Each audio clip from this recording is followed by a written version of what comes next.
and welcome to the NC podcast. My name is Natasha Collins and I am the founder of NC Real Estate, which includes its members club for landlords and property investors to come and build profitable property portfolios that completely align with their goals. I am very, very excited today because I have got Christine Garvey here with me. Christine is an artist, teacher and coach and got my attention when she hosted a scarcity workshop back in December, which I went to and had the biggest aha moment. It was a workshop that I'd needed for a very long time. So I have asked Christine to come on the podcast today because I think it is something that will resonate with you guys as my audience as well. So hi, Christine. Hi. Thanks for having me. Oh, my pleasure. Thank you for coming on. Today we're going to talk all about scarcity. So I think, should we just jump right in with what is scarcity? Yeah. So when I started studying, so I'm an artist, and I started looking at scarcity and scarcity mindset as it affects creative people and kind of how they think about their lives and their success and all of the things that they're juggling at a time. So when we talk about scarcity, and you might have heard scarcity mindset before and you didn't quite know what it was, but when we talk about scarcity, it's the idea of having less than you feel you need. So it's this perceived sense of lack. And so scarcity mindset, the way that I talk about it in my work, and we'll talk about it today, is the belief that there will never be enough of what you're looking for, and that what you want is in limited supply. So it's a really kind of interesting idea because it's really a mindset. So it's this perceived sense that something is missing, that you will never have enough of this thing that you are seeking. Mm-hmm. And I think it's really relevant for my audience because I'm going to jump ahead slightly and say that when I see scarcity mindset show up in property investors, which I do a lot, they feel like they don't have the right knowledge. It's not the right time for them because maybe they were going to be able to buy the best properties 10, 15 years ago, and now they've missed out. Maybe they're not in the right location. They're not feeling good enough to do it, not having the right lifestyle or finances. So could you open our eyes into why does this scarcity mindset show up and how do we know that we're feeling it? Yeah. So when I first started researching this, I kind of went down this rabbit hole because, when I heard about scarcity mindset and the definition, I had the same thing where I was like, oh my God, this is something that I'm living with every day. And it's affecting the way I perceive what's available to me as a creative person. And so I came across the topic originally through Jessica Abel, who does really great writing about this work, and the research of a Princeton psychologist and economist at Harvard University, and their names are Sendil Mullainathan and Eldar Shafir. And they wrote this book called Scarcity, the New Science of Having Less and How It Defines Our Lives. And what they talk about in this book or in their research is they studied people who were experiencing extreme scarcity in their financial life. So people who were living in a very impoverished community. And they looked at what was happening in their brains when they were trying to solve the problem of paying the rent on the first, right? Mm-hmm. And what they noticed is that they did something called tunneling, which means they laser focused on the problem they are trying to solve, the area where they felt scarce, where in this case was around money.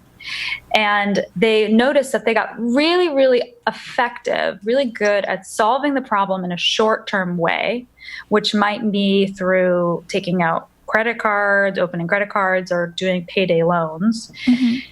But they experienced long-term consequences that they were unable to account for, which made their scarcity issue worse and worse, right? If you take out payday loans, that could put you in greater debt.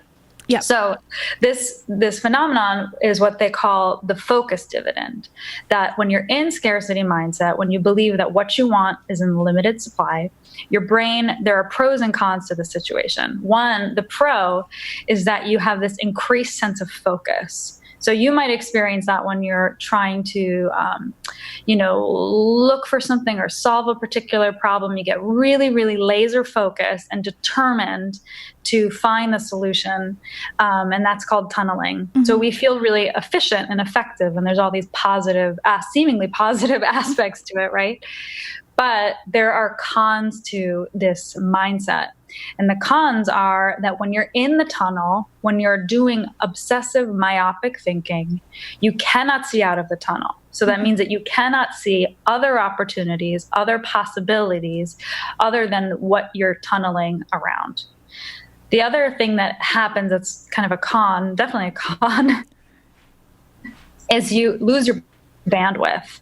So you lose basically your fluid intelligence. That's what your bandwidth is. And that includes your ability to make non-impulsive decisions, to your kind of executive function, and your ability to creative problem solve. So when you're feeling scarce, when there's a perceived sense of lack, your bandwidth is incredibly diminished. Yeah. That's the second one. And then the third one is that you do trade-off thinking. When you're experiencing scarcity mindset, you do either or thinking. So you think it has to be this way or it has to be that way. It cannot be both, or there cannot be a third possibility that I could never have assumed. Mm-hmm. So we notice when you're in a scarcity mindset, right, there's a lot of those cons. And I'm sure that kind of connects to things that you're experiencing, your audience is experiencing too. Well, I'll share a couple of places where this part of your lecture where I heard it was the bit when kind of the light bulb went off, because I myself can get into this tunnel vision, and I can give you two places right off the top of my head where that's happened recently, and as property investors they might be able to relate, or certainly they can. The first one is I just was doing a redevelopment project, and the project went way over the budget that I was hoping it would, mainly because I was dealing with a really old building. The pipe work had gone and needed to go and find more money, and I was so focused on the place where I was going to get money, or the fact that I didn't have enough money to do it, when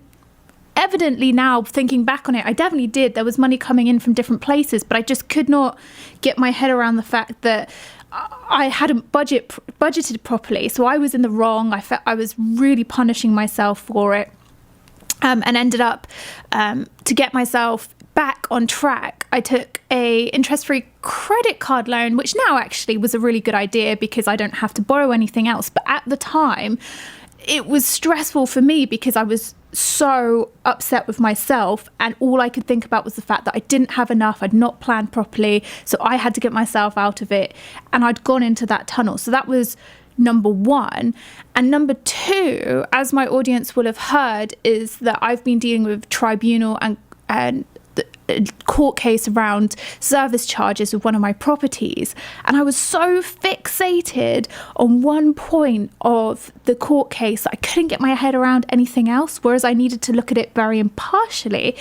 And now that's passed, that actually it all came right, but I had to let go a little bit and go, okay, someone else needs to pick up some of this and tell me what's happened from their point of view.